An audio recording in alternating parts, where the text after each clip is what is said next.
Donny Epstein, welcome to the show. It's great to be here. Oh man, I'm really stoked to meet you. And for those listening at home, we just had a really fantastic experience. You just did something to me, which I'm sure we're going to get into explaining. And I said when you were done that my mind has not been that quiet in quite a long time. There was this sort of white noise, empty space there for a considerable amount of time after we just did what we did. So tell the listeners a little bit about who you are and what I just experienced on that table. Okay. Let's start with answering experience on the table. Okay. Everything needs energy to exist. Everything in reality, and our bodies, our lives, everything we can even think of or manifest is a function of a binary code of energy and information. Everything is information. We're information. This mug is information. Information with energy becomes a potential. It fades out of existence, like us. As long as we have enough energy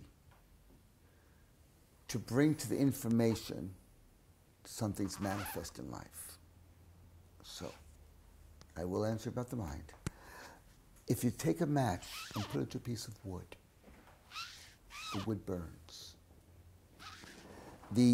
Assuming it's lit, it burns. A small amount of energy ignites it. It gives off more energy than it started. The energy is withdrawn from the wood, so the information called wood seeks to exist, becomes ash. That's the same principle, and the wood does not renew itself. As long as we can renew the energy, we don't go back to the dust. This is the same principle of everything in life and the magic of manifestation.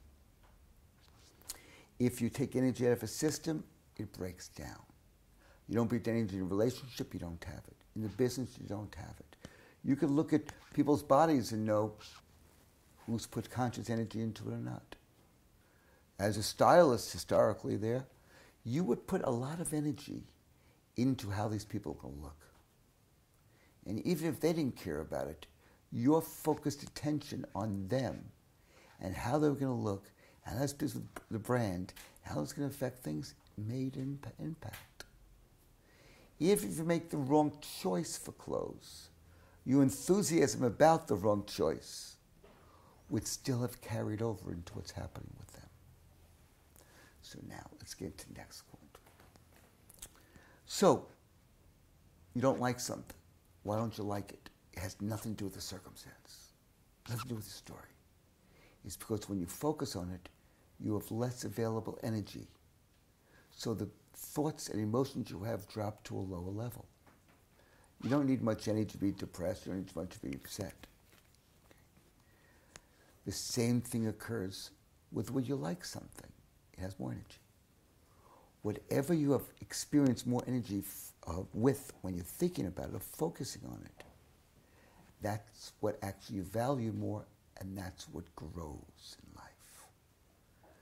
So, for example, if you have a challenge with money, but have great stuff with relationships, when you think of relationships, you're thinking in a style that adds energy to your system. But the way you think of money is a different way. EpiEnergetics. I'm Epstein. EpiEnergetics means around all energy is information. Information that observes itself we call consciousness. So, if you think about it, and you did a broadcast recently on sustainable farming, okay. Sustainability is important. So what happens is if you take energy and you withdraw it from a system, it collapses. We feel pain. We feel distress. We feel we can't make it. The body breaks down to a lower level, a path of logic. Pathology is a logical path where the disease is the cure. The disease is a means of downsizing your life so you barely survive. The forms the cells change to accommodate for how you use energy information. If you increase the information, energy, you can have more information, increase the bandwidth, it organizes at a higher level, whether it be about your relationship or your health or anything else. This is some of the basic principles from which I develop my systems in the healing art, in chiropractic, known as my network spinal systems, in the somato-respiratory integration, connecting to the body with breath, movement, focused attention. In my EpiEnergetics, working with the energy, unbound energy in the field, it's all the same thing. When you bring energy to any system consistent with its nature, its signature, its true nature, the system instantly and effortlessly becomes something better. Not just part of you becomes something better, the whole system becomes something better.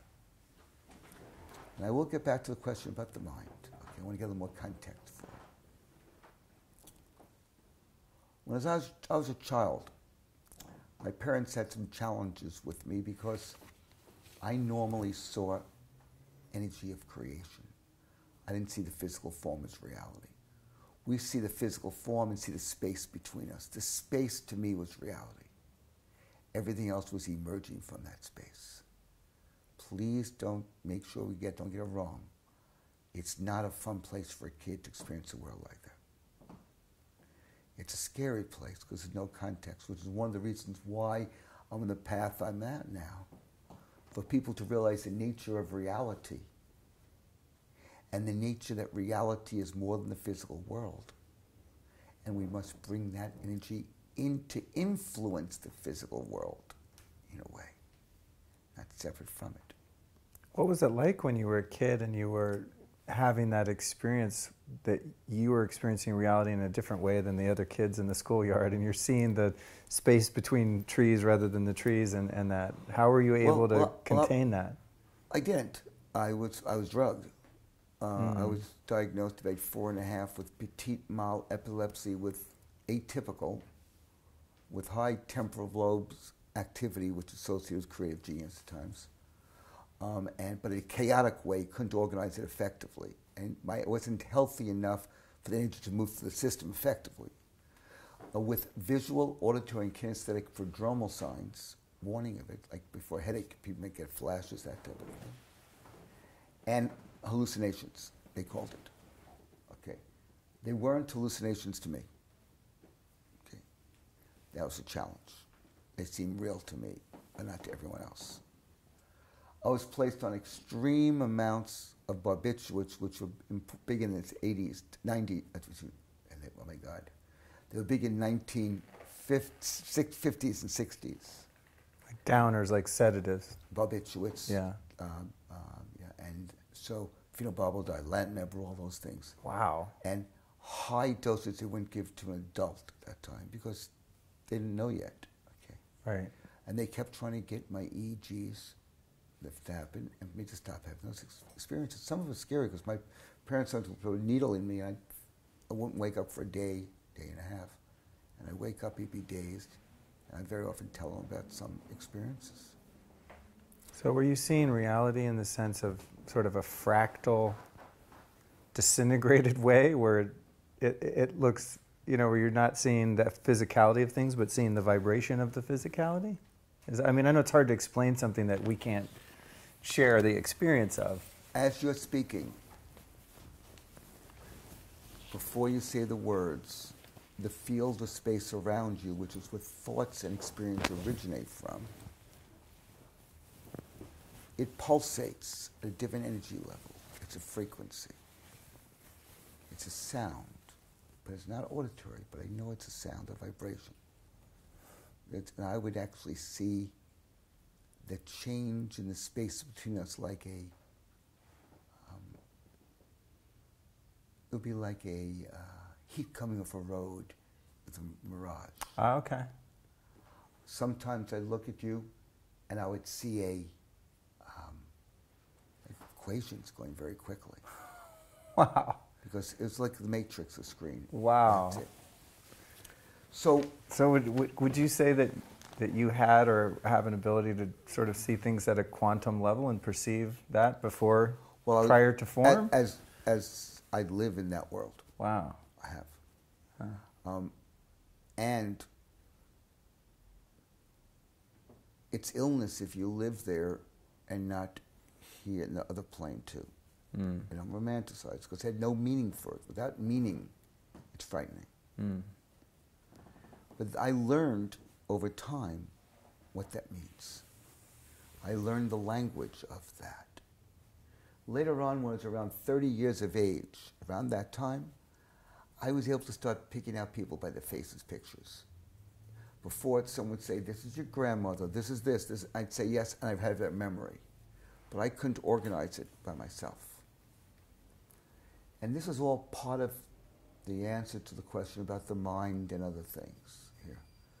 You know, you're experiencing through network one of my methodologies I've developed. Ken Wilber, who was one of my heroes, who moved to Boulder, Colorado, was my next door neighbor. No way, really? Yeah. Wow. And I just happened to have to get that house at that time. That is interesting. He was on silent retreat, and he had a button said, I went to talk to him. He was writing his Sex, Law, and Spirituality, and I was writing my book, 12 Stages of Healing, at the same time, and like from here, right across the street. So what wound up happening is I went over to him to meet him and said, hey, Ken, hi, I'm Donny Epstein, I've been a hero. And went like this and pointed to a button. It said, I'm on silent retreat. I said, okay, I'll talk then, Ken. Nice workaround. I like that. And what happened is he mentioned that my first systems, such as network, were the first second-tier disciplines around, and all my disciplines were the first systems that he knows that integrate his principle in the core and development of it. And the later one, what I just worked with you here, the EpiExchange, when they talk about different colors and dynamics, the second-tier consciousness is basically where you're starting to experience the energy behind the form. You're experiencing the oneness and unity of all things. Force is not needed because real power is presence and awareness. It's a different world which we're really coming to there. But that's part of it. And my other systems developed at different levels, and the highest they know is really teal or indigo, and the new disciplines are probably around that. So he challenged me a few years ago, being a spiral whiz where you go up and down all the different levels of consciousness. Your real job, it really is not to stay there per se, but your real job is to bring the energy and information to people, so no matter what level of consciousness they're at, you can find some way that they can benefit from the wisdom and applications, and you be okay with it. Wow, that's interesting. That's the past 4 years really has been about. That's interesting. So it's really make it practical, make it real. Right. That's there. That reminds me, I interviewed John Gray, and he spent a lot of time with the gurus in the 60s, hung around the Maharishi for 9 years, and he did that whole guru trip, and I've always sort of idolized those saints and sages and the enlightened ones, and he was laughing at me, sort of like, he was dispelling all. They said, no, Luke, the real work is to attain, that spiritual understanding and experience, but to stay here on the earth plane and actually help people and to be of service, not to disappear into a cave. Is that similar to? Yes. Well, let me tell you this. Well, I'm going to answer some of these with what you first asked, and gain the context for it. I have found people who want to meditate and be still and quiet. And you're not spiritual of that. Or escaping. I have found if a person is cancering and they go to love their cancer and get the deeper meaning for it, they're probably going to die, because rage will heal them. Because to use a high octane fuel in the system of awakened energy requires massive energy. And it's like if you have angina, you got to run a race, you could be in trouble. Spirituality is not about waking, and not about meditation. It's not about following the rules. It's not about any of that stuff. It's a biological, biochemical reward for adding value to the field between us, other people. That's it. It's a reward basis. So is the experience of the divine. It's an experience that we have. A biochemical reward as opiate receptors, hallucinogens are activated in the body as a reward for adding value to others, to move us there. It's not very complicated. You don't have to go years of meditating to do that. You know, yoga developed when spiritual masters were in states the energy forced the body in those postures. So people figure if I go to the same postures, I'll be awakened too. But how many people do you know with all the yoga and all the meditation are really living awakened? And those people who are awakened masters, see what happens if they have a husband and wife and kids. See awakening without people doing things, they get the daily things. There will be people who must meditate and hold a spiritual space for everyone. That holds the field, it's important. But it's a daily activity. A friend of mine, years ago, I think it was on his third or fourth wife at the time. I don't mean on her. Maybe he should have been on her more. Okay. Anyway. Maybe he would have kept the first one. That's right. That's right. Yeah. So, if he was in the state there with her, and he really was never present with her because he always wanted to be. Oh, if there's conflict, you're not spiritual. I'm beyond that. That type of thing. It's interesting. He was a friend of mine, but diversity, right? So, anyway, finally, the most meaningful conversation ever.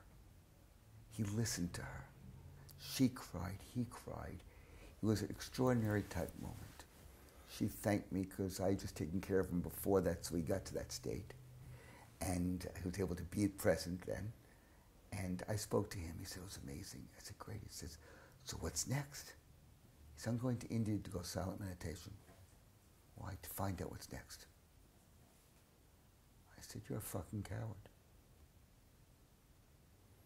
So what do you mean? You're a fucking coward.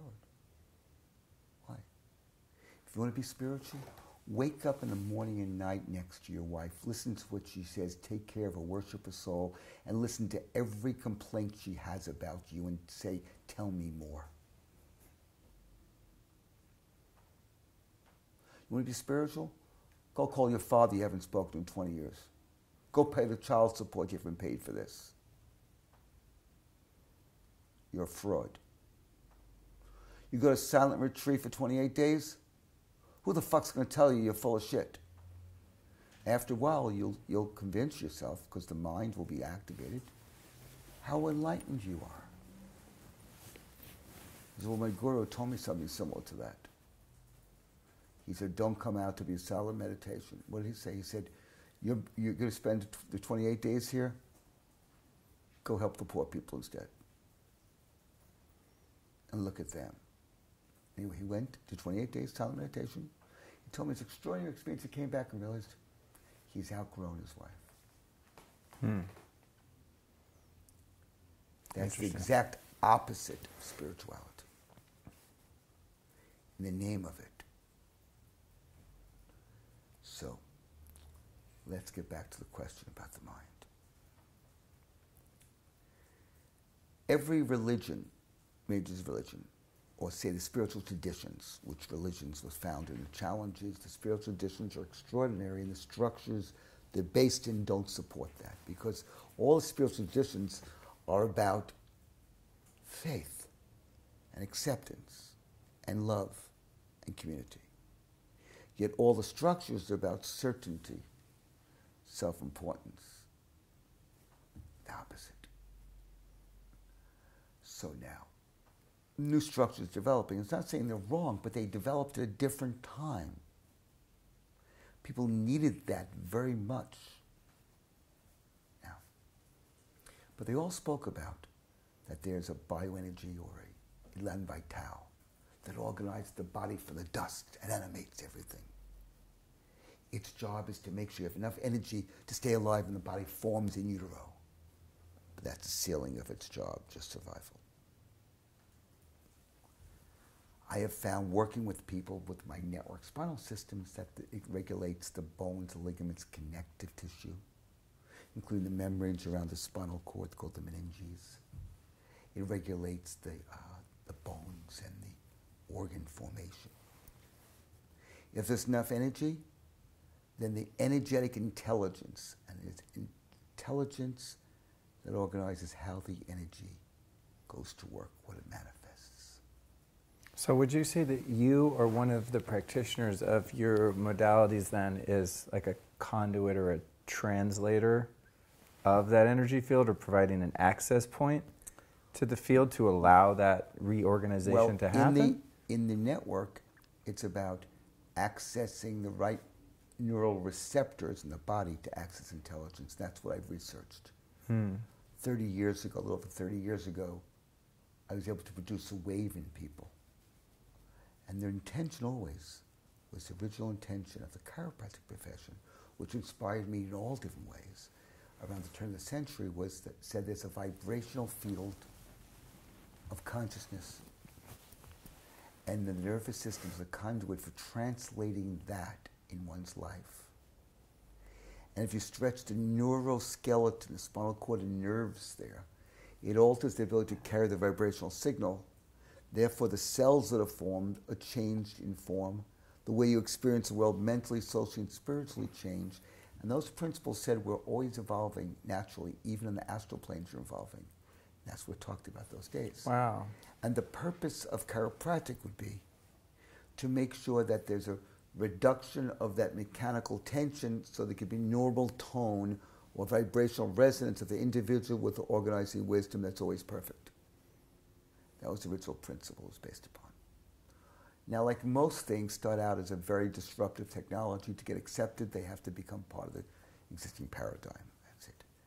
That's the principle I used. So as I took care of people, I was looking for the tension patterns. I called 5 phases of mechanical tension, the spine, that alter the tension. I heard the frequency as I worked with changing. And if you stretch a cell, any cell, you check its surface architecture. The different proteins attached. It has a different experience. So every cell of the body is hearing that frequency. It's changing your perception. It's changing the structure of the cells and the behavior of the cells and of your life. I find, 1986, I found 5 basic patterns. And it would liberate that the body would move to different positions it was in when a trauma happened. And then with enough energy, its relationship to the trauma changed. The energy that was keeping the information you couldn't experience at the time, that energy liberated. You're able to take the information you could not experience, integrate it with more energy, you experience it differently, you remember it differently. And suddenly you move towards wholeness. I developed 12 stages of that process. And the network care would produce that. And with enough significant change in the tension and people's lives changing physically, emotionally, chemically, and sometimes a spiritual change also, I found a way of producing the wave in someone with the undulation. You know, I was a real conservative practitioner. I was really conservative. I was consistent with original principles, which basically was too revolutionary for the modern times. And I wanted to see, how do we express this naturally? Was there a moment when you moved from the traditional, more adjustment-based physical hands-on manipulation when it switched and you were able to sort of do that in an energetic sense? I never did much of the physical structure. I did not energetic. The physical adjustment that I did, usually with a drop tape, we'll put an oscillatory force, a rapid force into it. We'll allow it to oscillate and assume its natural state, because the oscillation is the communication, the rapid. I did the other type, and I got miraculous changes with that, miraculous changes.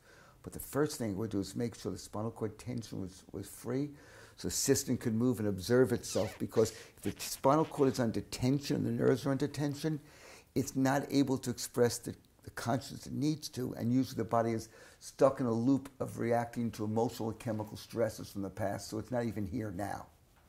Then I would set it into motion with a more physical application at that time. Then I found how to get the system to self-organize more over, you're talking decades of change. So I developed the wave, and people started assuming yoga postures. Never had yoga before. They started singing. It was really trippy. One day I saw a person who was, I would call, by today's view, they didn't call that a more fundamentalist Christian. And I took care of the person. The body arched up, the wave moves through the body, the spine started changing, and they started hearing chants. What I found out later were Hindu chants. Wow. And I found people, it didn't matter. So I said, there's some connection to all of it here. And sometimes people's spines improved. But over 30 years of study, 11 universities have studied the mathematics and signal going up and down the spine with network. People have got their master's and PhD degrees in engineering and in engineering and in mathematics, modeling the wave in network as a self-organizing wave that expresses your unique way your central nervous system organizes. It's really big. Wow. So I was never into a spiritual journey. Interesting. I was never into it. Wow. I didn't talk spiritual things to my patients at all. I just got freaking great results. Mm-hmm. All I wanted to do is liberate them to the organizing force of the universe the best way I can. And as the mechanical tension changed, their lives changed. Physically, emotionally, structurally. I didn't coach them or anything like that. And actually, the people I disliked the most in my practice were the spiritual seekers. Why is that? Because they weren't real. Most were seeking spiritual to compete with the physical. Interesting. And most couldn't pay, most couldn't pay for care either. That They're so spiritual, they need money. It's so spiritual they won't get a job. Yeah. So is that kind of go back to that spiritual escapism kind of thing? Yeah. My favorite people were like farmers. People who trust the circle work with their hands. Where'd your practice start out? Back east? One in Brooklyn. And first one's Long Island, second in Brooklyn. By the time I left practice, I left my chiropractic practice in 1993. I was seeing about 200 people in a day at that time, regularly. Over my career, I've probably addressed for all my different disciplines at least 250,000 people, and 250,000 people, and millions of people have benefited from the different systems we have on all 7 continents. Okay, and I'll always be evolving. I'll always be changing it based upon what the academic research says, and I want to match the person's experience with the clinical findings. Always. I have an intuition of what's there, but I have to see it showing up. Because at a particular point in time, you know, the mind wants to make you believe you're better than you are. Or the mind wants to make you believe you're worse than you are. Yeah. But never as you are, because that needs spirit for that. So in answer to the question further, so we started the wave, and I'll get back to that. But let me go. And by the way, people, you know, we'll put links in the show notes and stuff, but the phenomenon of the wave that Donny's describing it is a phenomenon. It's absolutely mind-blowing to witness. It's, you know, my 2 biggest fears years ago were public speaking and looking weird. Ha ha ha ha. Okay. Yeah, it's funny how that works. Kid, right? Yeah. So the first energy that you talk about in all the different traditions, Judaism, Christianity, Muslim, Islam, Hindu, all the major religions talk about this field around the body. It's integral to the thing. It's in all the spiritual old paintings of antiquity as well. There always seems to be this auric field around. Yeah, but beings. as people got into more materialism, I think they forgot the real reality of things. And you can't patent it, so why should it be a value? Right. Commercialize it. Okay. Right. So we get to next level here. And what we're looking at now is the emotional intelligence develops and the uterus experience. And that's where you're now, instead of having things steady to survive, you're going to have to make rapid changes. And what is it about? It's adapting to rapid change in the environment in the field. And we talk about the field. Let's get real. Really here. What is sound? Subtle vibration in the atmosphere. What is sight? Change in photon energy in the air space between us. What is smell? Changing chemical composition in the space around. All of us, all of our senses are perceiving our environment and how we have to respond to a rapidly changing environment. Emotional intelligence, I believe, and I took these concepts and I put a name that I think unifies it, and I've studied how it affects the physiology. And I then, through network care, we looked at mathematical signals going up in the spine and saw how each intelligence has a different muscle motor strategy, different posture associated with the different awareness, and I mapped them all out. So we could watch the exact motion in the spine and know what organized intelligence developed, what time in your life it probably developed, and a whole bunch about you. So the second one is the emotional intelligence, and it actually regulates the lung muscles, the postural muscles, the tendons, ability to react, express emotion, the emotional system, brain, and the white blood cells, immune system. It's such a antiquated term. I really think immune system is really not what it's about. It's the learning system. It's the acknowledgement system. It's an awareness system. It's the responsive system. It is the system by which we have a greater integrity with a rapidly changing world. Okay. Before the body destroys a bacteria or virus, it takes its energy and information and learns from it. Interesting. So like, please, if you're a guru, come on, sneeze at me, I'm fond of me. I want to get those vibes. Like, well, that's like when they gave Maharishi or whatever guy a bunch of LSD, and he said didn't do anything. You ever heard that story? Well, Ram Dass's story? Well, this is my experience. When I was a kid in the 60s, I never smoked pot. I never did this stuff. They told me what the experience they have. I go like, huh? I thought if I took it, I'd stop what I have. I realized, oh, my friends were like, I mean, you see this, you see that, you really? Okay. You never got into the drugs? No, my parents told me, and I listened to everything they said. I had to. That I was kind of scared there also, and I loved them so much, and I believed everything they said near there. And they said, and the doctor said, if I took any other type of thing during it, it could kill me, or I could be in a vegetative state. Oh, because they had you on the barbiturates and high stuff. levels and stuff like that. No, yeah. I said, well, it's not worth it. Okay. Right. And besides, people I was sick and they were trying to get like I was. It was kind of crazy. Right, right. So the third intelligence that develops after the emotional, now first you have to keep saying, now you want to make rapid change. This develops around the time you start to read. So parents, please, please, please, delay reading until a kid really wants to read, not because you want. If you could wait till 6, 7, 8 years old, you'd be better off, because the emotional intelligence helps you adapt to the world, and the emotions change your gene expression, and every action you take requires an emotion. So you want the kid to have the emotions before they have to use the words. I promise you, they'll use the words more than you want to for a while. Wow. So you're saying it would be healthier as you bring a kid up to allow them to naturally learn how to integrate their emotions and express them in whatever form, rather than putting a word on it. Yeah, because once you put a word on, it's no longer an emotion. Emotions only last 'cause it moves seconds. up into the mind? That's right. Because the emotion, now mind judges it. The purpose of an emotion is to change your gene expression to create a rapid environmental response to the environment. You want to express it before they say if it's right or wrong, good, bad.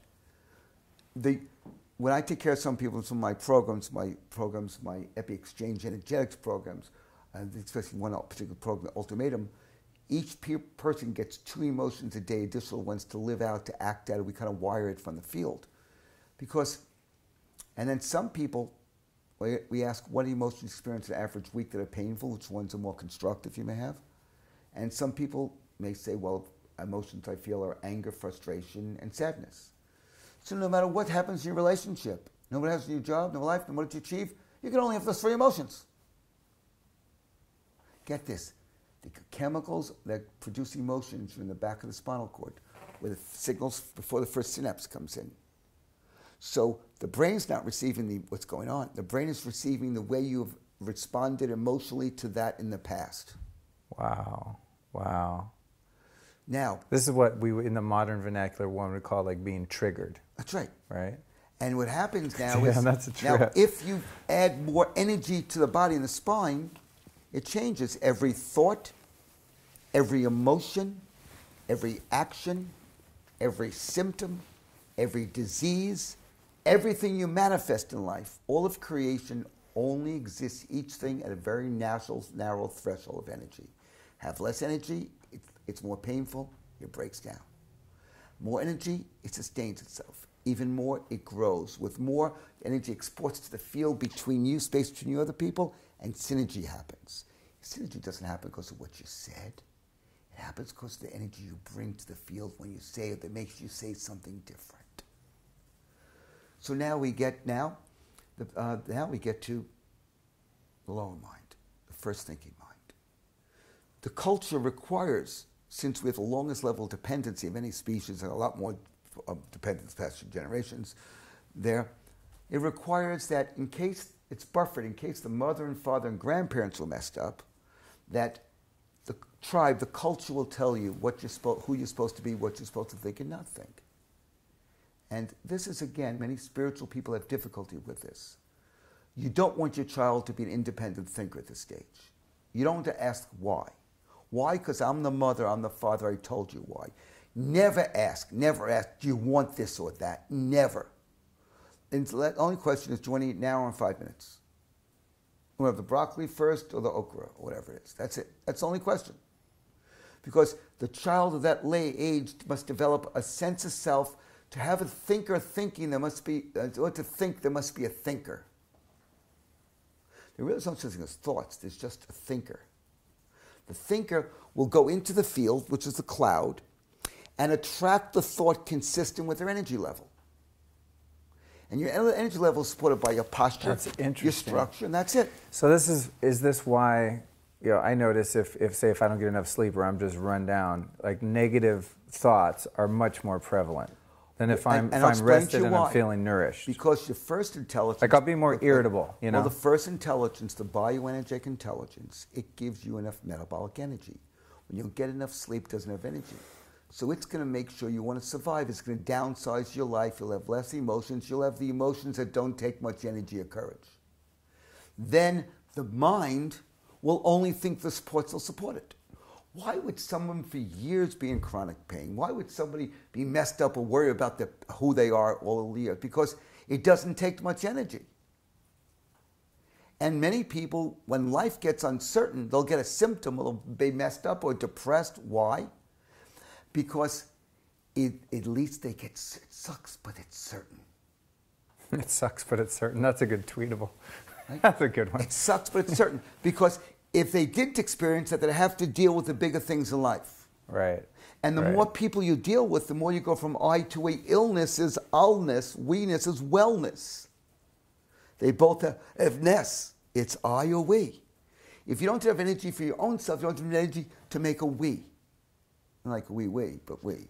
Is this why some chronically ill people become sort of psychologically identified that I have, like you don't use, I notice you don't use the word they have cancer, they're cancerine. Is this, is this why? Because, because we become, that's part of our identity. I have this disease or this disorder. And because when you have that, as long as you can blame something, you're healthier than just feeling totally helpless. Because at least you're using the mind, which gives more energy.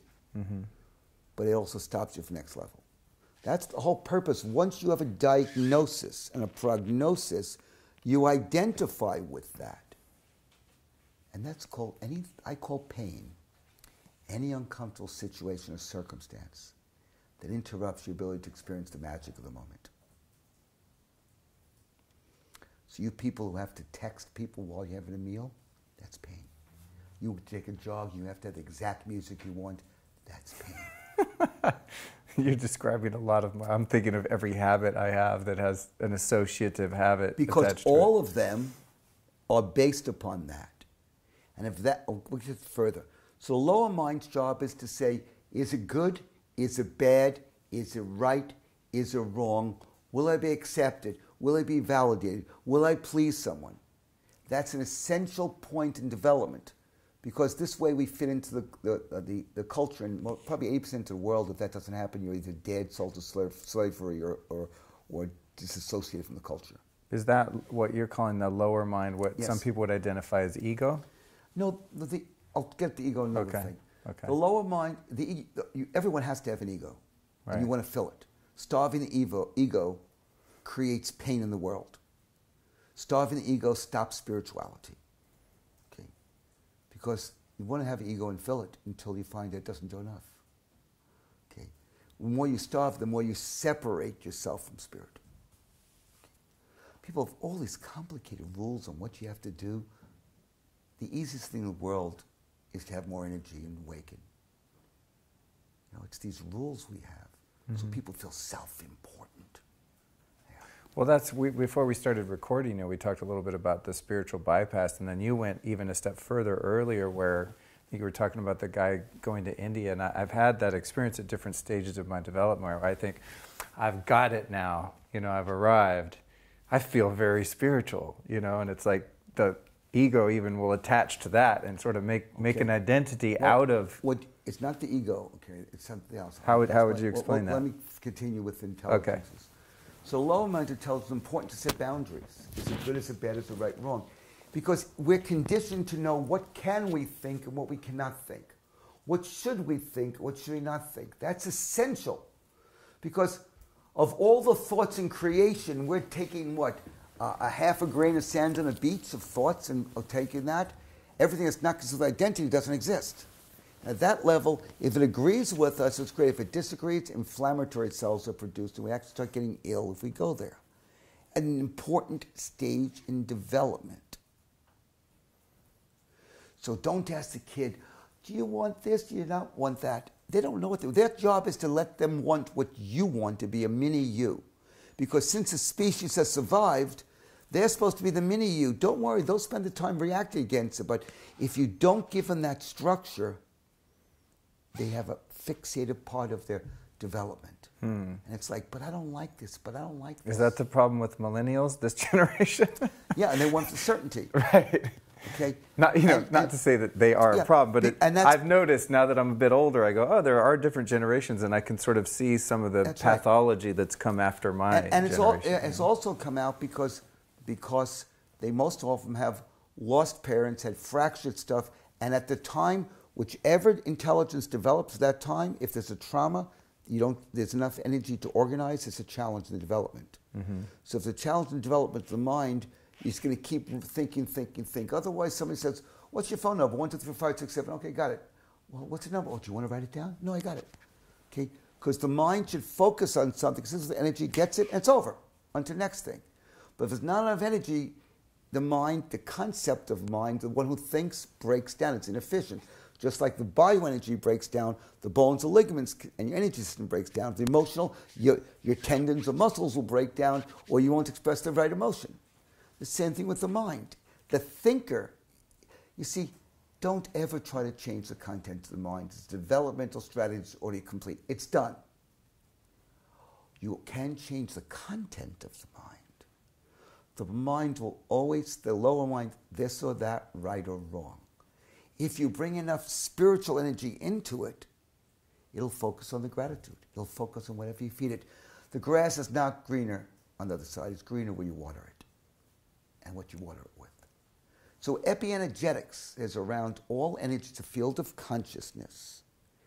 And if you bring energy to that, any system, our body, our relationship, a business, and these principles have been taught in business to major corporations in the world, not the physical applications, but principles, the system instantly, effortlessly just becomes something better. It just happens. Just like the sun, the moon, the stars are organized, it's organizing wisdoms of life, just make it happen. Unless it's not enough energy. Then it does kind of, and try to make stuff in volume of, okay, there. So now you get to about 12, 13 years of age, maybe 14, some 11, mostly after hormones hit in that area, and the upper mind starts developing and says, but what's the purpose of this? I know this rule, but is this right? How do I optimize? How do I make the best of this? That's the philosophical mind. It starts with the concept of a deduction and says, how does this apply in every area? Where the mind starts smaller and goes higher. Is this why teenagers will start to sort of develop their own sense of meaning and purpose and deviate and rebel from the parents around the hormonal stage? And that's the point, because here they have to say, because remember, up until recently, in most of the part of the world, by the time someone's 15, 16, they're having babies. That's what's supposed to happen biologically. But people put education and everything else before it. That's the time to have it. So by the time you have teenagehood, you have to start thinking of the bigger thing, because a Jewish kid by the time 13 would be out taking care of someone, take a wife and whatever, that's what would happen. I mean, this is around the world supposed to happen there. And you have to be prepared. And if you expect it, I was married the first time I was 22, engaged at 20 to my first and only girlfriend. Okay. Wife Jackie here, this wife, wife number 2. Hey, Jackie. Okay. I like wife number 2. Right? Jackie, yeah. Jackie, she was married when she was 17. Wow. She had a year later for the first child. That's why we're now able to have 8 grandchildren, and the youngest is going to be almost 2, and the oldest is 17, because she started so early, and I started early. Okay? How many kids do you have? We each have 2. Oh, you each have 2, okay. So, And did you, when you were raising your kids, did you know this stuff? No. Okay. No. Okay. You know, the thing is, so now looking back, you have a choice. Either have a kids before you're too dumb to know what's going on there, or have them after you know what's going on. In between, you got a problem. Okay? Right. You just described my parents and then probably me. Yeah. Okay. Yeah. So God now, bless my parents. So you know. now the key thing in network, the motor strategies of how the body organizes revolve. At level 1 of care, you see the connective tissue unwinding. Level 2A of the emotional, you see a stress response. Level 2B, you see the waves start developing, destabilizing some of the patterns of the mind. Each of these is integrated here. Now you get... Interesting, because I think I've been to about 6 with Michael Diamond over here in Beverly Hills at Alive on Bedford, which was shout out to them for the listeners. Fantastic experience. And I think he mentioned the other day I was in level 2. And I'm in the, and everyone's at different levels, and there's a group of people all being administered care, and some people in there are making all kinds of noises, and their body's moving around and doing all sorts of stuff, and I'm thinking, am I doing it wrong, or am I, okay. But maybe I'm not at that stage. Well, it's not just at that stage. The way you organize the world, your typology, you're never going to think you're doing it right. That's not going to change. Okay. That's what's going to happen when you go uncertain, you do that. For me, I'm always doing it perfect, everyone else is screwed up. So pick your poison. Either you're never right, everyone else is good, or vice versa. The thing is, you focus on what other people do. Watch that and bless that. Your job is to help others do it right, even if you can't do it yourself. Okay? That's it. My job is I have to do it better myself so I can then do it. I have to first improve myself, and then I can bring it to others. You have to help others improve, and then you bring it to yourself. That's some of the typology. You just said something interesting too before that the way that you view yourself in relation to others. Do you think that some people just inherently associate themselves in more of a superior role and others the inferior role when they are matching up like in a competitive sense mentally? Because I've always felt more inferior and less than historically in a pathological way. You always will, because that's your nature. I've never been the guy that's like, I'm the shit, I'm better than everyone. As long as you think your thoughts are in your head, that's it. You will never heal your past. You'll never forgive your past. You'll never get beyond your past. You'll never let go of anything. So that stops your obsession right there. Right. Because you're meant to not fit in the world, and every time you try to fit in the world, life's going to beat the hell out of you and show there is no sense of self. It'll beat the crap out of you. Because you don't go where the energy is. We don't go where the energy is not. You go where the energy is. Your salvation is living lives vicarious through others, helping them. You'll never get the love or acceptance you want, never. So rather than obsessing about that, help others have it, and you're liberated. So we all have a wound, either in ourselves or others, and we have to move the other direction. Watching how people respond in care, we have a typology, we have a questionnaire that predicts so much of your life and what it's about. Based upon these typologies, watching how people respond. Some people make sounds. Some people feel things first. Other people move first. Other people change their posture structure first. Watching how people respond and be able to measure the energy efficiency, we measured ways of knowing how people organize their body and their life and the language of it and how to live consistent with that, which goes into all areas. But let me get back to the mind, which first asked. Yeah. Yeah, because that was profound. If there's not enough energy in the mind, it's going to keep trying to think. It's going to keep trying to use that same type of energy, obsess about it, obsess about it, obsess about it. Suddenly, when there's more energy in your bioenergy, so you have enough certainty, you can think different thoughts. Now you can go for more energy, motion, make change. With more energy, the mind is suddenly full. And you don't have to hear it. For me, I have to search for a thought to find it.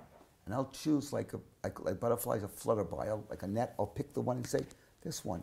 Because every thought I choose, I amplify for humanity. Why would I ever want to amplify any thought that doesn't add value to humanity? Ever. Do I do it sometimes? Yes. Is it a good habit to have? No. Because every energy and every consciousness, you're acknowledging that something's okay. Because when you're thinking that thought, you're not thinking about anybody else. You're not helping other people. And you're dropping the energy in the world. So what happened is suddenly enough energy so the mind doesn't have to work overtime. It has enough energy. All this stuff happens, we don't have energy. All of our distress is when we don't have enough energy. That's all.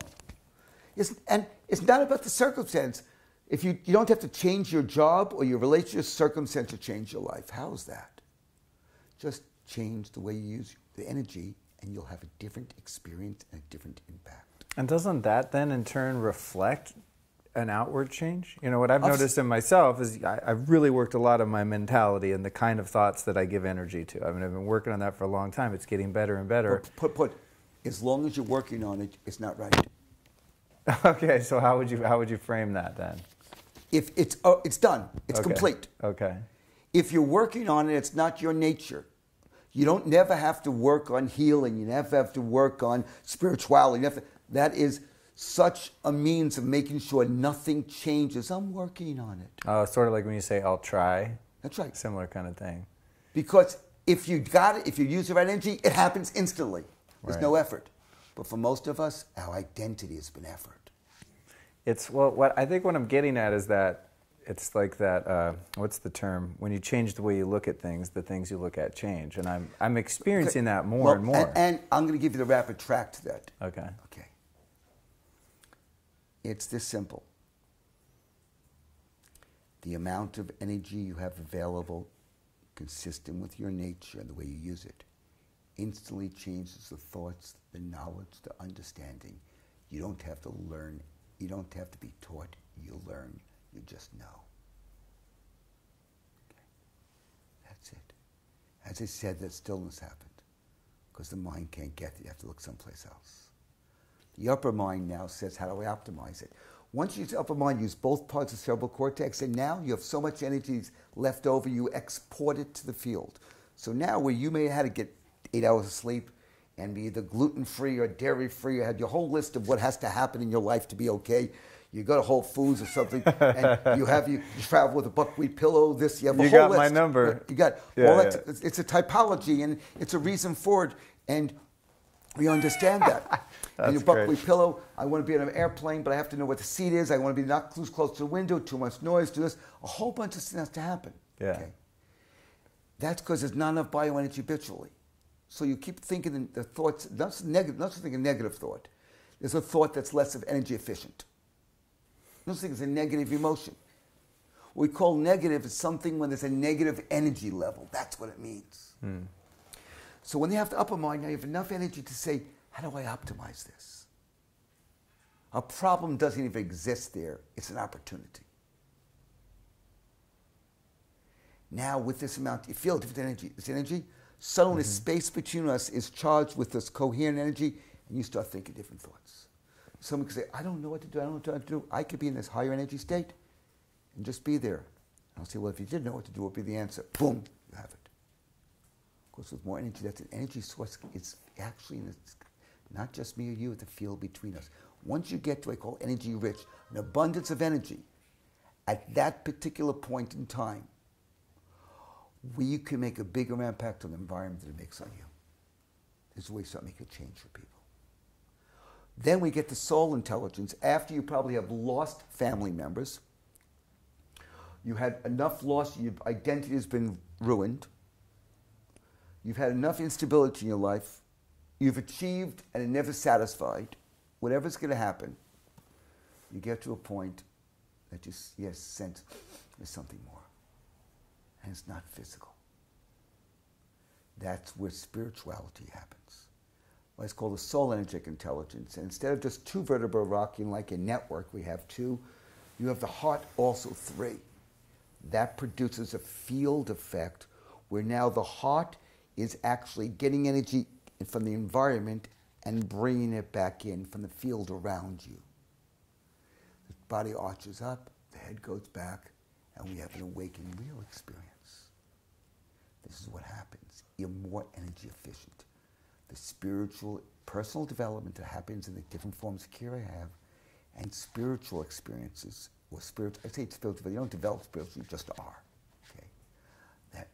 those are really rewards for healthy energy efficiency in the system. And as you have more energy, your sphere of who you participate with gets bigger and bigger, and you add more and more energy, and now in a super energy-rich state.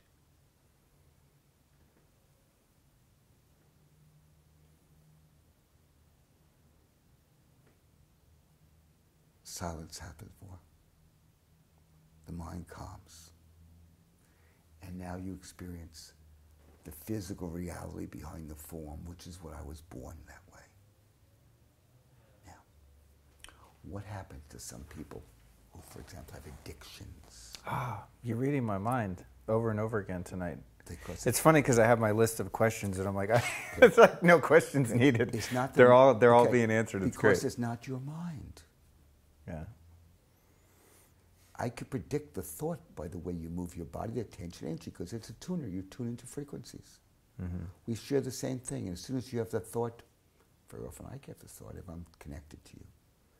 The thing is not your thought. It means you have access to every thought that can ever be thought, every dream that can ever be dreamt, every manifestation that can happen. Very few claim it. Ordinary experiencing leads to an ordinary life. Extraordinary experience potentiates an extraordinary life. Extraordinary experience plus strategies consistent with your nature, guaranteed extraordinary. And extraordinary doesn't mean you have to be an extraordinary person. It's just an ordinary person using an extraordinary source of energy. It makes it really simple here. So now, in terms of the addiction piece, having someone who's had a lot of experience with that, which I, in a sense, has been transmuted into my greatest gift because it's what has fueled all of my expansion and all of my learning and everything that we're sitting here doing. It seems to me, though, that some of us are just born with a propensity toward that. It's almost, is it biological or karmic? Like, how come person A and person B have a totally different reaction the first time they sneak some wine at the Christmas party or whatever? I'll answer that. I'm first going to get to a point from a higher order that we filter into the answer. Okay. I wrote an article, and this article was in the International Journal of Transpersonal Studies. Transpersonal psychologists, I feel like psychologists studies a non-ordinary experience. I was asked to write an article for that journal, linking my principles to people who will have these awakening experiences, and then the therapist helps them to further awaken. When I say they have to go back to the basis. Because the higher you go up a ladder, the more there's a cracked step, the more you go boom. And you really can't. Awaken means you accept all the levels. There's no negative thoughts, no negative things. It just is energy. So you make peace with every part of your humanity at a higher level. You experience it and are with it. Okay. AAA, okay? At AA. I have a question. Why is it that when you go to Alcoholics Anonymous and you say, hi, my name is Donald, and I'm alcoholic, why do they call it anonymous if you give your name? I think it's because it's anonymous to people outside of the group. Oh, that's right. Thank you. Okay. You're not anonymous within the context of that group and that energy field. Because you're unseen. So if I was at a meeting with you, I wouldn't go on TV and be like, hey, I was at an A meeting and I ran into Donny. Okay. Yeah. Okay. It's because there was a lot of shame associated with that, that ailment. Well, it's the shame that brings on the ailment. Let's reverse. Oh, yeah. That's where I want to go. That's it. Cool. So, this is it. From a cosmology of this, and I wrote an article. It's called Transpersonal Vigilance. The pre-personal self is a bio-emotional intelligence, develops a form of thinking mind develops. The transpersonal, post-personal thing is after the mind is spiritual, okay, or the post-rational. Our life is really run by before the mind and after the mind. The mind tries to manage it. Let's get there. And I'll answer the other question you had. Ego. The ego is that process that helps develop a sense of self. The only time ego is a challenge is when ego is bigger than the gifts you bring to the world. I cannot bring a gift to the world where I want to affect these next few years, 2.2 billion people. I cannot bring things to the world that I do unless I have a very big ego. Because the sense of self has to be able to direct what's going on, directed by something else. So people who usually say this person is a big ego are people who are not making much of a difference. Okay? Because without a sense of self, you can't claim something. But you want to have an inspired sense of self. The ego has been defined as a process of selective and imaginative remembering. That means bullshit. It means whatever you practice. Selective imaginative remember of past encounters with significant objects in the world. So all you're doing is you help creating whatever you've rehearsed. Reality is whatever you practice and rehearse over and tell yourself. I take a look at what we like to achieve and what reality is necessary and what energy is needed. So going back to this, naturally spiritual energy will be available, would develop as a system where we can experience the soul, the life before the form, in my 12 stages of healing or 12 means of consciousness. What we really have is stage 8, 9, 10, 11, 12, the awakened stages. Well, that would happen when we had enough loss around 50, 60 years of age. And even if you didn't have that much loss, you finally had your business and stuff, and whatever you thought you sacrificed for didn't produce. And there's a crisis, a transcendental crisis that happens at that point. Yeah. What happens, though, if your mother and father were alcoholic? Psychiatric problems. You're abandoned. Massive stress, homeless, your mother wouldn't give you birth. You were raped, abandoned, violated in a way, in some way, that the culture can protect you. In order to survive, you'd have to start developing a spiritual energy early in life. So vigilance, we talk about vigilance. Mm-hmm. If a bug hits the window, and you jump at night, that's bioenergetic vigilance, vigilant to protect yourself. When you smell fire, no one else smells, you're protecting yourself. Or someone's been hurt by someone's angry, they sense anger, they're vigilant to it. Or the mind is all about vigilance. Mm-hmm. You're violating my rules, I don't like you, whatever it is. But this is spiritual vigilance. And in order to survive, to know if it's safe to be in the room, you have to be able to sense things. I had that early in life. And I used that. But the purpose of it is to protect you. What happens then is you have to grow it up around this point in your life. And the only vigilance you have to be vigilant for is being here for what you're meant to be for. The spiritual investment in you. So what happens? What happens then is if you use the soul energy is not about, spirituality is not about new knowledge. It's not about learning. The tree of life, a tree of knowledge. The tree of life, you learn from life and get real. Raw, real, beautiful. Not beautiful. We're in the LA area. They've got to be beautiful. You've got to be raw and real. That comes beauty. The tree of knowledge is, I was naked, I judged, I had that. Use words to describe it. That's what kicked out of the garden. So, what we're looking at here is you would have been so many people who are spiritual seekers are looking for answers. They think spirituality is going to do that. So therefore, love is certainty. Money is certainty. Food or sex is certainty.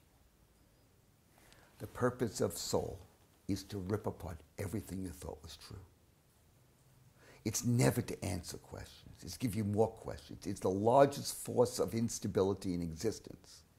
It'll move you in a moment where your whole life gets turned upside down, either involuntarily or voluntarily. You meet somebody and they attack you, rape you, somebody upsets you, and 30 years later you remember it. Why? Because there was a soul connection meant to get the gift imparted with that energy, but then you couldn't receive it at that time, or they couldn't give it effectively. For 30 years, you're still upset about that person. Why? Because your souls are still resonating, and there was meant to be a gift there which you didn't receive the gift because you didn't like the packaging.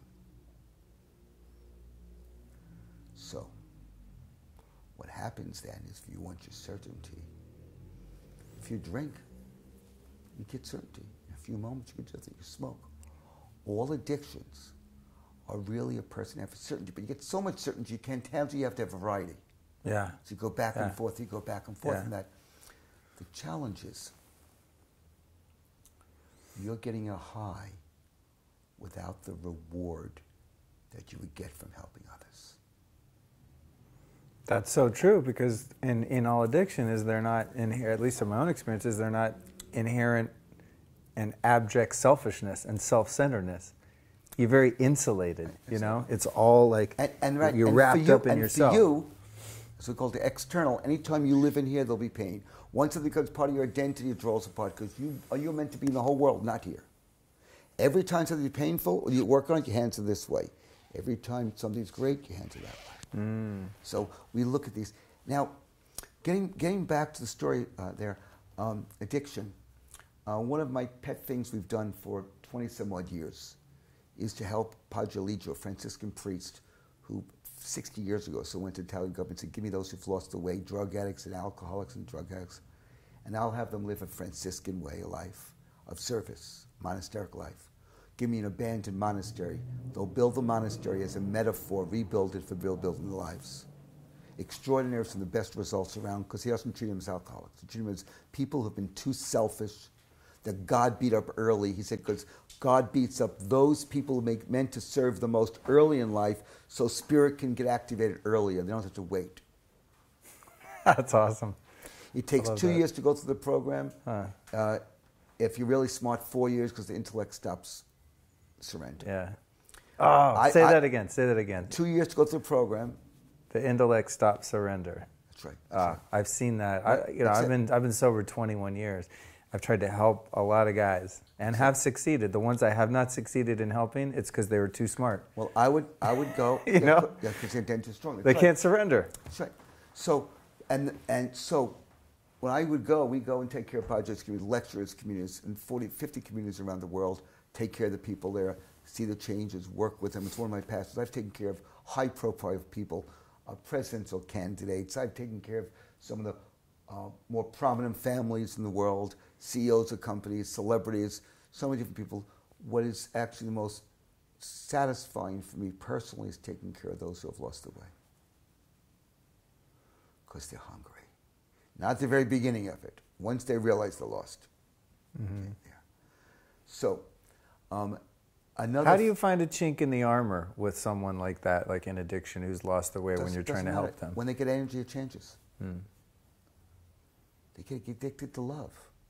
Addiction is addictive. But love is a good thing, because no matter what happens to everyone, it works. It works for everybody. I see it. I've seen it over and over. So now, about 15 years ago or so, a particular couple of doctors took some of the work, early network work I did, and they borrowed it under the name, this way, and used an instrument to take care of people. It's like a click-click instrument on it to put the force into the spine. They followed my sequence of how to take care of people. Okay, and it was an earlier version of what happened. And one of the people, Dr. Jay Holder, was a chiropractor, and he was an MD specialist in addictionology. And he did a pilot study in Florida on people's addictions. And it was part of an article in the Journal of Psychoactive Drugs, a 93-page article on the brain cascade theory of drug addiction. And they used a method based upon my method.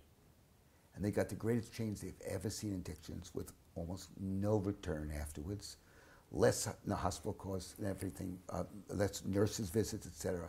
But what happened is this, is they said there's allele, a protein and gene, associated with basically well-being. And what happens is people who are drug addicts, that gene doesn't get activated. So you could touch somebody or look at the sunrise, you'd feel wonderful. And they don't have it. As they got the care, an earlier version of my work, get what the gene turned on again. Wow. We've worked with people in New Jersey with a research study. It's a basic network in some matters of integration. These girls who are real serious addicts, real serious challenges, emotional stuff, they drew pictures of themselves and they were being hung, dark colors. 8 weeks later, flowers and rainbows, unicorns. I mean, totally different things. Dude, wow. You see, if someone's been a drug addict or alcoholic, they already have somebody activated the receptor sites that would happen if they're being awakened. So it's easy. Well, is not using drugs sort of a facsimile of an awakened state? I mean, to me, when I was using, it was like an early version of a spiritual experience, but it wasn't real, explain. You know, because you come down. Okay. So and more than that, because you're not making a fucking difference for other people. That's why. Mm-hmm. And that's why the pain of addiction. You see, remember I said if you add tremendous value to the field for other people, you can have the opiates-activated hallucinogens naturally. You're looking for those things to be produced without the effect. So without giving to the world to make it a difference. Right. So what happens now? It's like you're cheating energy and consciousness. So what happens now is the downside of it. You will no longer get enjoyment by simple things. So you have to take more and more drugs because you're addicted to the chemical rather than addicted to the service. Mm-hmm. That's so fascinating because the way out of addiction for me has been, I mean, you know, many things, meditation, you know, sorts of stuff, but service is the thing that locks it in. That's the absolute thing that you know. Because to this day, 21 years later. That's my anchor. That's what activates. Only one thing. If you're still counting how many years you're sober, you're still an alcoholic. Yeah. Your identity. Well, that's probably true. Okay. Because it gives you certainty.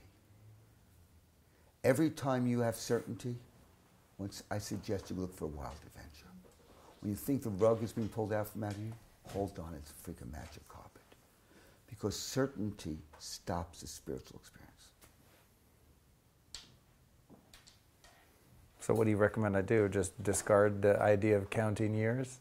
To me, it's like a celebration of the miracle gift that's been given to me. If it's called external, if you look to the past to determine the future, life will be effort.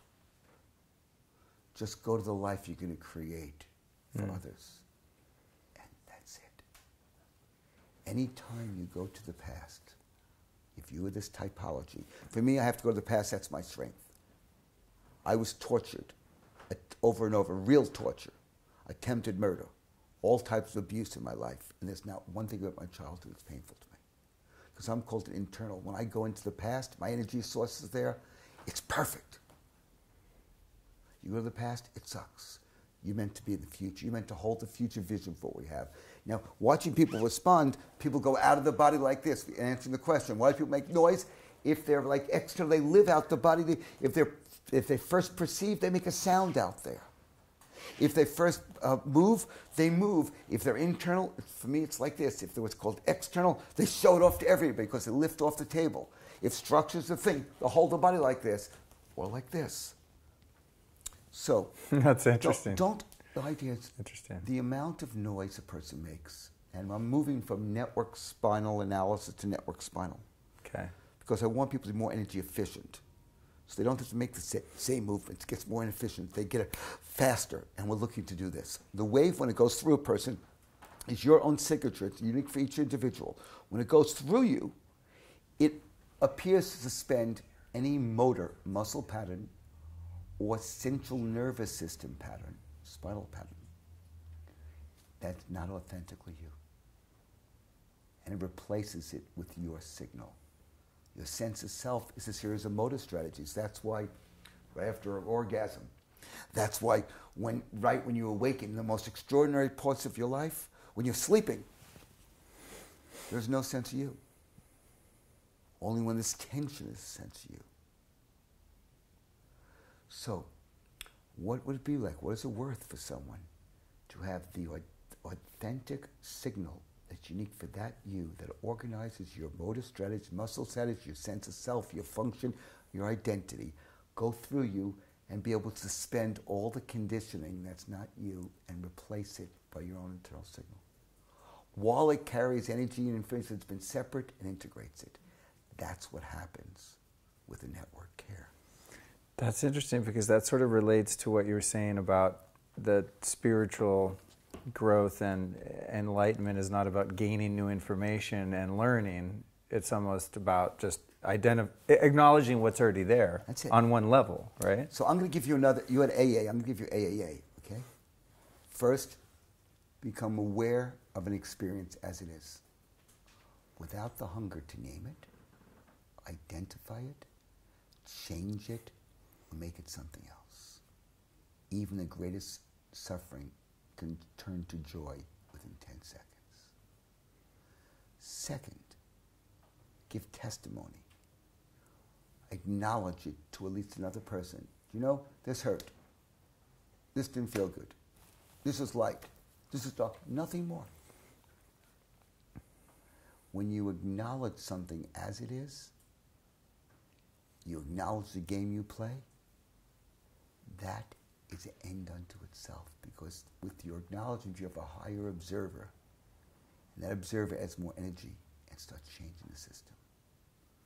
Become aware, acknowledge, and third, accept. Accept that's just the way it's been. There's a version of me that is a jerk. But you too, huh? But that version that wants to survive, it downsizes opportunity. But you know, when I need to survive, this version is going to do this. The version that's angry all the time, because that's its nature. You know what? When I need to step up to another level and say enough of this, I want to call on that. Suddenly there's a freedom there.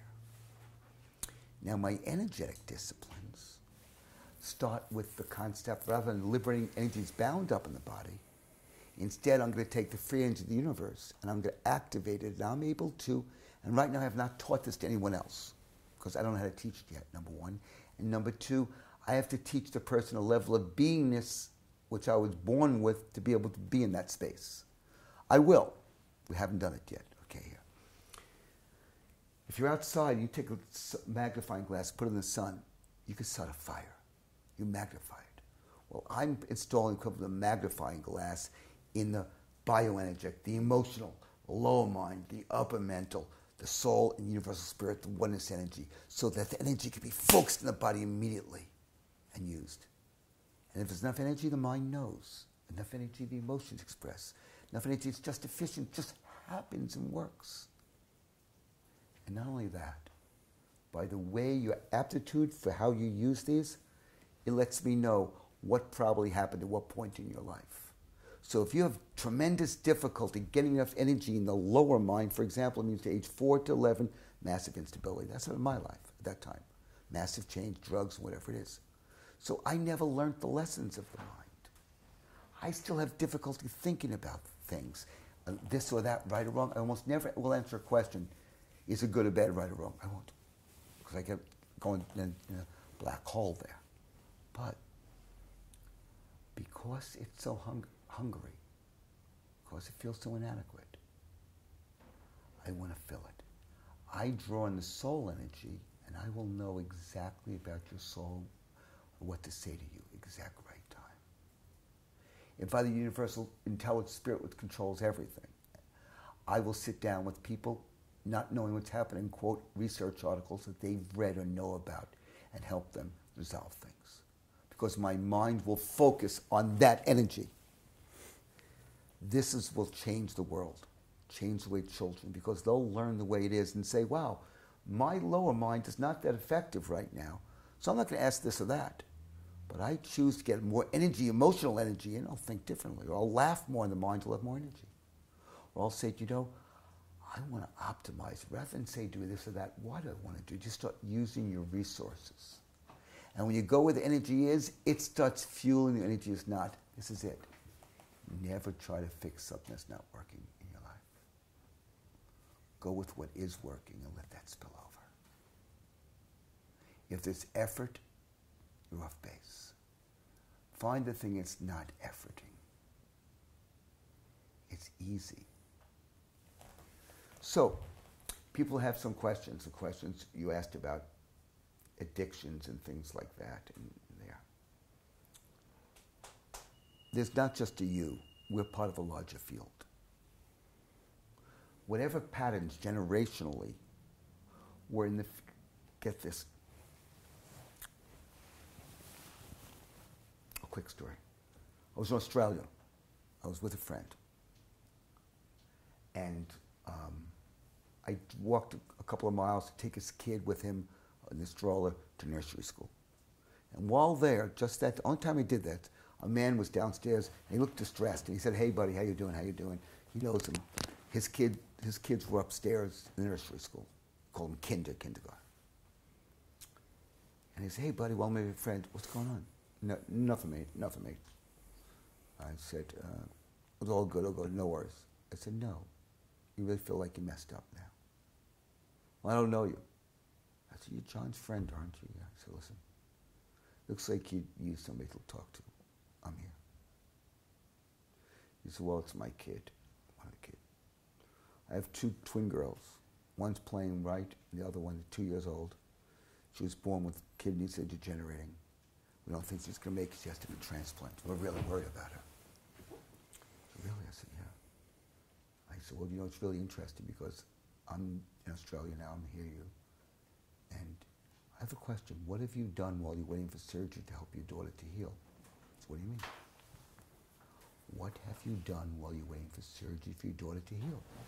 So we're going to surgery. I said, no, that's fixing it. I mean healing, being whole, helping her. Why don't you help get her healthy? Well, she on all the medication. What do you do to make her healthy, to optimize it? I said, no. I said, listen, I'm here a short time. You know, I'm teaching a seminar here. I could take care of you at the seminar as an example, under a teaching example for regulatory stuff, and I could help your daughter. I could turn on the life power, the organizing force. Because obviously it's not there. Will it make the disease go? I don't know. But you think she's going to do better with the organizing force of the body turned off or on. So the wife came down. I just tuned in as a mind can from that area. I told the wife, your daughter has failed to thrive syndrome. Yes, digestive problem. Went the whole thing. She said, you know? I said, yeah, I get it. Because it's not just one thing. Lots of things had happened. So they brought her over and took care of her. And she had trouble walking, had to hold her father's hand, did a brace for her car in the neck and a car seat like that there. While the other girl ran around, whatever it is. I took care of her. She screamed. It was hard to take care of her. Just gently touched the spine. Really hard to take care of her there. Because she expects every doctor to hurt her. But she gets at the table, holds her father's hand, says, no, I'll walk by myself. It's like, wow. Gets in the car seat, takes the pillow off and says, I don't need this. Start talking, it's fine. Started running around that day. He came over next time. He said, now I'll take care of my energetic discipline.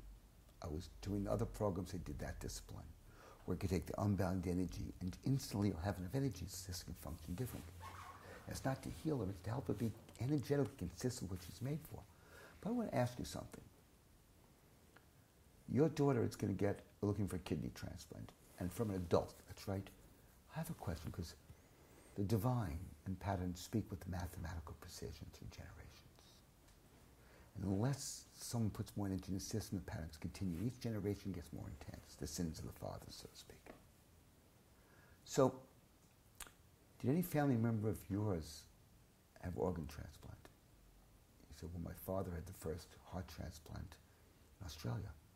Your father, first heart transplant in Australia.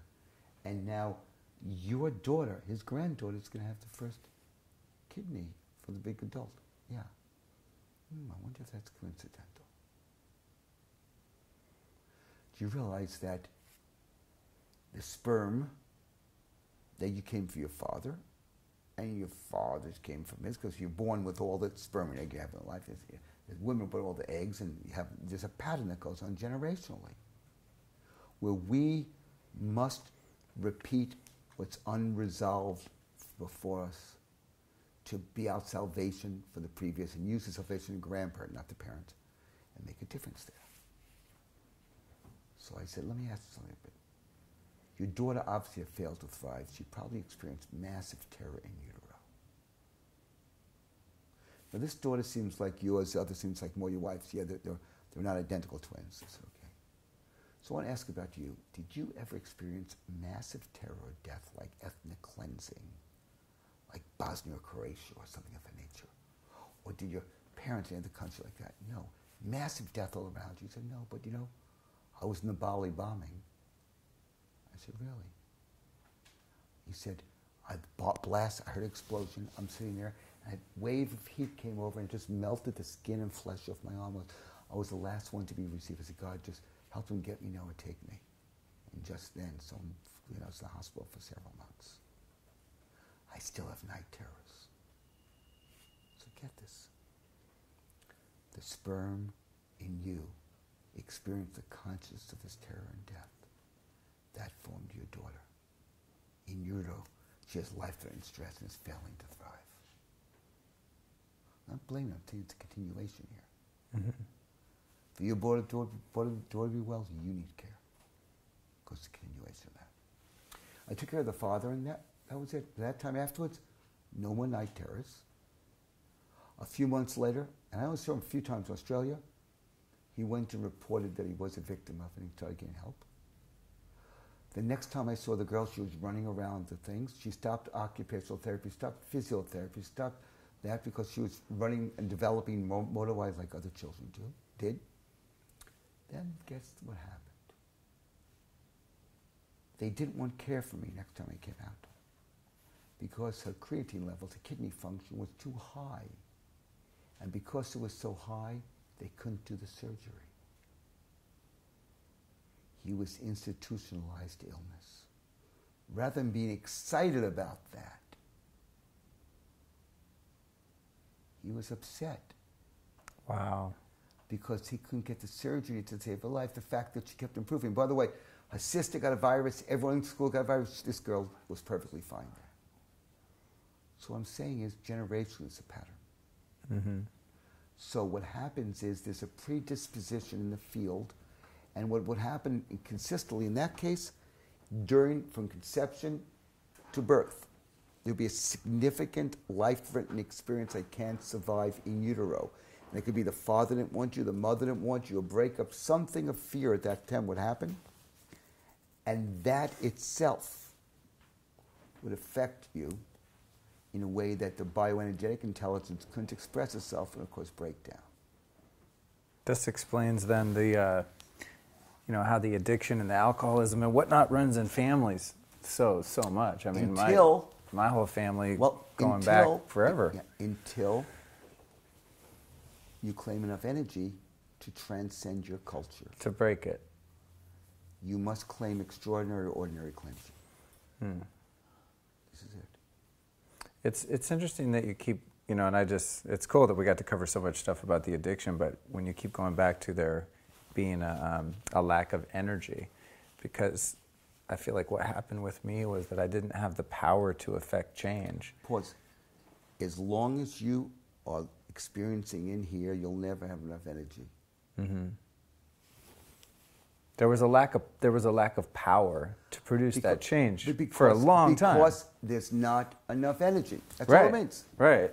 Put your hand on your heart, and we'll finish up with this. Okay. Tell me what's true. And people watching this, listen to what he's saying. Look how much energy is in his body and what you feel like. Go ahead. What's true? What do you know to be true? Love is true. Keep going. Courage is true. Keep going. Acceptance is true. Put your hand up there. What's true? Humility is true. Kindness is true. Keep going. Compassion is true. Put your hand here. Can you feel watching this how his energy level drops, and the first thing he's going to say is whatever his culture told him he's supposed to say? When you put your hand up there, suddenly it was a different light in you. There was a congruence with it. For you, and your typology, I developed different typologies, this is going to revolutionize the world, change education, change marketing, change everything, change the way you see a doctor, change your relationships. If you do things to drop your energy level outside your nature, it'll always be an effort, it'll be struggle, and you can't impact your past, your history, or others. To do that, you must have enough energy. So now, put your hand up like that. Observe yourself on the moon, looking down. What's true? Power is the word that comes to mind. Okay. Isn't that what you said you didn't have? Yeah. I think that's going to be it for tonight. That's great, dude. I'm going to end on that. That's great. I love that. That's a perfect ending. Literally. I got one closing question that I do on the show, Donny, and thank you. That was amazing. So you've taught me. I mean, I'm going to have to listen to this 15 times. This is a deep one. So is everyone. So you've taught me and our audience a lot tonight. Who have been 3 teachers or teachings that have influenced you and your work that we might go kind of further upstream and perhaps check out and look into? Okay. I would say the original writings of the Palmers, where they really went to unify spiritual and physical in the chiropractic form for that historically. The Palmers, did you say? The Palmers, okay. that founded the chiropractic. They were the ones who really started that and put me on that track there. I would say another teacher, I would say of things that were important, were my parents. My mother, because they didn't know kids didn't have to take care of me as a kid, how he could grow up, what's going to happen in the world with him. My mother told me that anytime you go to a party or go into a room, the only reason you're there is to make it better when you come out. Mm-hmm. Your job is to, and what I realized, that is the space, the energy. Your job is to change it so not only that person's changed, but their world has changed. She told me that. So she, in that way, helped me in that way, which is very, very powerful there. My father, in teaching the magic and excitement and awe of the mundane. He could watch it, look at an animal poo and look out on the floor and say, even in cities, look at the pockets, look at the perfection of that. That's that. As far as other type of teachers, Chilton Pierce, in his book, Joseph Pierce, Crack in the Cosmic Egg, A Magical Child, was very important to me. I would say that Thoreau's writings were very important for me, right reading. His Laws of Compensation blew me away, which is really extraordinary. I think that was a major point. Napoleon Hill's Think and Grow Rich was important there. Let's see, that was really an essential one. Og Mandino's books were very, very helpful for me in helping me in many, many ways. My teachers, I had some teachers professionally that were really helpful in helping me develop there. And I would say in development, being a parent and grandparent, you learn a lot real quickly. You realize what you don't know real fast. And my wife helped me go from my head to my heart in many ways. And had faith and trust in me at a point that I was going to stop doing what I was going to do, and had a faith to say that I'm here serving you as long as you're serving what you're meant to be serving. And that was very, very, very powerful, very there. And I got so upset when I asked her early in the relationship. I asked her, what is your purpose? What are your goals? What do you want to have in life? She said, to serve you. I said, no, that's not responsible. No, serve you. No, you understand. Serve. No. What do you want to do? You got to tell me you have the goals. Serve you. You let me know what you need. That was like, huh? And we've been through a lot.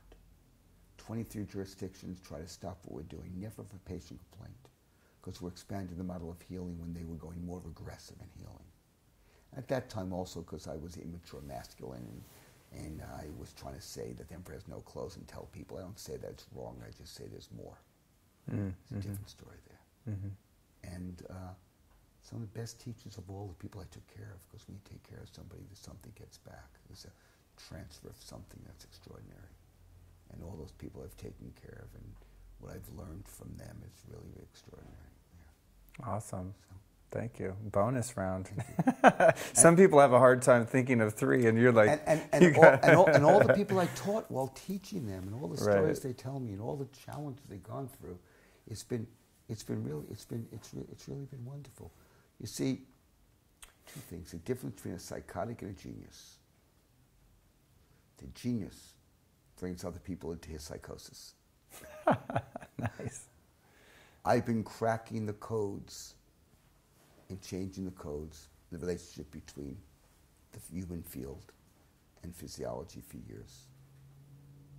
And humanity is ready to launch. We have to upgrade our systems and be aware of the use of energy and information in an extraordinary way and make it extraordinary for others. Awesome. I love it. Last thing is, where do you want to send people? Website, social media, any of that stuff, the official business? EpiEnergetics.com. EpiEnergetics.com. Also, if you go to, if you were to go to